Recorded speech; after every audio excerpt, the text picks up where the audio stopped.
ఈ విధంగా సేనాధిపతి కూడా శని అవుట వలన రాజులకు యుద్ధమందు సైన్యం నశిస్తుంది. అంటే యుద్ధంలో సైన్యం నశిస్తే ఇంకేం యుద్ధం చేస్తాం? అలాగా ఆయన చల్లని కరుణ చూపించాలి మన మీద. ప్రజలు న్యాయపరులుగానే ఉంటారు. పాపం ప్రజలదేమి తప్పు లేదు. మరి ప్రజలది తప్పు లేదంటే ఎవరిది తప్పు? ఇందాక చెప్పాను, ఏ మాత్రం భయం లేకుండా డేరింగ్ గా రాజకీయ నాయకులదే తప్పు అని. అలాగా ప్రజలు మంచి పరిపాలకులుగా మంచి పరులుగా ఉంటారు. అలాగే నల్లని ధాన్యాలు, నల్లని భూములు ఈ విధంగా మనకి బాగుగా ఫలిస్తాయి. యుద్ధ తీవ్రత చేత సకల దేశ వాసులందరూ కూడా చలిస్తూ ఉంటారు. అనేక విధాలుగా భయం ఉంటుంది. వ్యాపారంలో ఒడిదుడుకులుగా, రవాణా సౌకర్యాలంతా కూడా ఒడిదుడుకులుగా ఉంటాయి. ఎట్లాగంటే ఒక సముద్రం మీద నావ ఉన్నప్పుడు అది ఇట్లా ఇట్లా ఊగుతూ ఉంటుంది. చూసారా నావ ఎలా ఉంటుంది? నావ ఇలా ఊగుతూ ఇలా పైకి కింది అలా ఒడిదుడుకులుగా ఉంటుంది. ఈ సంవత్సరం ధాన్యాదులంతా కూడా మొత్తం పెరిగిపోతాయి. గోధుమలు దాదాపు 17% పెరిగిపోతాయి అనమాట. మిగతా ధాన్యాలు 10% పెరుగుతాయి. ఇలాగా ధాన్యాలన్నీ కూడా రేట్లన్నీ పెరిగిపోతాయి.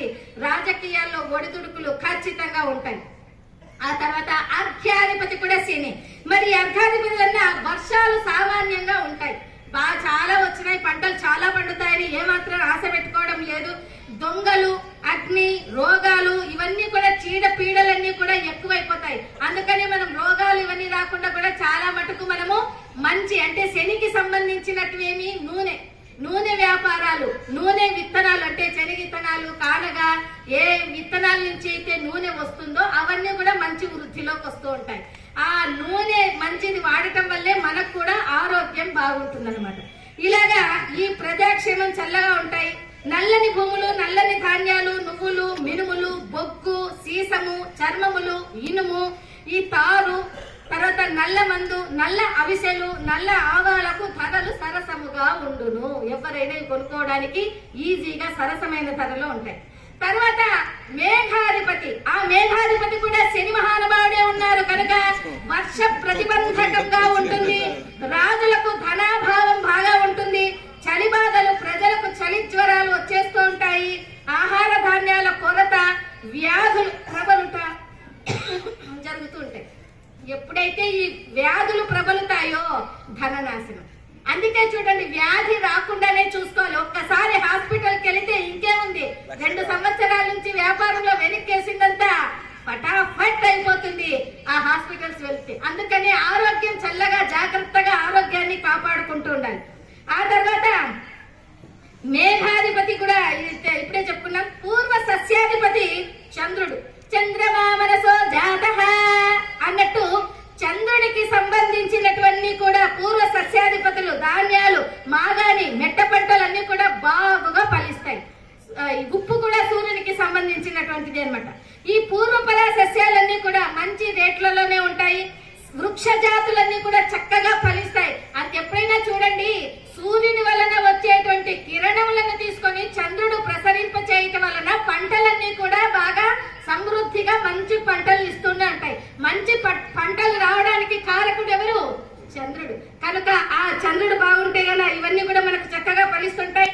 చింతపండు, మామిడి పండు, పనస, నారింజాది ఫలాలన్నీ కూడా, గోధుమలు, మంచి ధాన్యాలు, జొన్నలు, సజ్జలు, చెరకు, ఉప్పు, తమలపాకులు మొదలగునవి ధరలన్నీ కూడా సరసముగానే ఉంటాయి.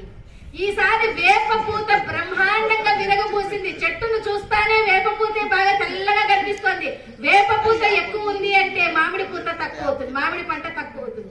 వేపపూత తక్కువ ఉంది అంటే మామిడి పంట ఎక్కువగా ఉంటుంది. కనుక ఈసారి మామిడి పంట కూడా కాస్త తక్కువగానే ఉంటుంది అనుకోవాలా. ఆ తర్వాత అపర సస్యాధిపతి ధాన్యాధిపతి కుజుడు. మళ్ళీ వచ్చారు మహానుభావుడు కుజుడు. ముళ్ళు గల ధాన్యాలు, కందులు, బొబ్బర్లు. ఈ బొబ్బర్లు చూసారా? బొబ్బర్లు అంటే శనగలు అంటాం కదా, ఇవి బాగా మంచి రేటు పెరుగుతాయి ఈసారి. ఎందుకంటే ఏ స్నాక్స్ తీసుకోండి ఆ శనగపిండితోనే చేయాలి. ఏ బజ్జీలు చూడండి శనగపిండితోనే, ఏ బొబ్బట్లు చూడండి శనగపిండితోనే. కనుక మిక్చరు ఇట్లాంటివి ఏమి చూసినా, ఏ కంపెనీ వాళ్ళైనా ఏదైనా ఒక ఐటమ్ చేస్తున్నారంటే దానికి ఖచ్చితంగా శనగపిండి వాడతారు. కనుక ఈ బొబ్బర్లన్నీ కూడా కాస్త మంచి రేటుకే వచ్చేస్తాయి. అలాగే ఎర్రని ధాన్యాలు, ఎర్రగా ఉండేటువంటి కందులు, బొబ్బర్లు, మిర్చి, వేరుశెనగ, ఎర్రని ధాన్యాలు, ఎర్రని భూములు ఫలించుతాయి. మంచి ధాన్యములకు చెరకు, బెల్లము, పంచదార, నెయ్యి, నూనె గింజలు, నూనె, వేరుశెనగ, ఆముదము ధరలు పెరుగును. ఇందాకే చెప్పుకున్నాం మనం, శని మహానుభావుడు కూడా ఉన్నారు కాబట్టి నూనెల ధరలు పెరుగుతాయనని. ఆ విధంగా ఆహార ధాన్యాలకు కూడా ధరలు పెరుగుతూ ఉంటాయి. ఎలాగా అంటే మనకు కొద్ది నెలలు పోతే ఇక కూరగాయలు కొనుక్కోవాలంటే బ్యాగుకు ఒక బ్యాగు నిండా డబ్బులు తీసుకపోతే ఒక కవర్ లో కూరగాయలు వస్తాయి. ఇంతకు ముందు ఎలా ఉండేటివి, ఏదో కవర్ లోనో పర్సులోనో డబ్బులు తీసుకపోతే ఒక బ్యాగులో కూరగాయలు వచ్చేటివి.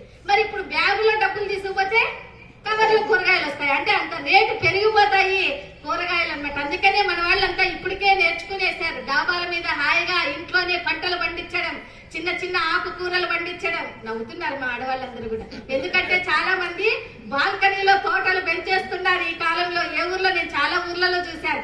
కనుక అలాంటి వాళ్ళంతా కూడా మహా సంతోషంగా ఫీల్ అయిపోతా ఉంటారు.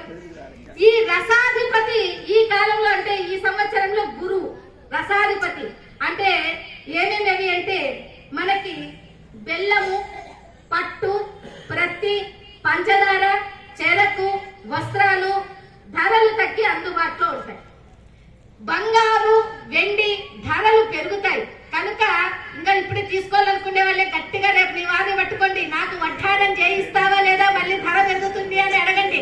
ఖచ్చితంగా మీ ఆయన మీకు మీ మాట విని మీకు అందరికీ వడ్డానాలు, వంకీలు శాంక్షన్ చేసేస్తారు. ఇప్పుడే అడగద్దండి దయచేసి, మళ్ళీ ప్రవచనం పోయి ఉగాది పంచాంగ పట్టణం వినలేదు అనమాట. కనుక బంగారం అంతా కూడా బాగా ధరలు పెరిగిపోతాయి. ఖచ్చితంగా 12% అయిన ధర పెరుగుతుంది బంగారానికి.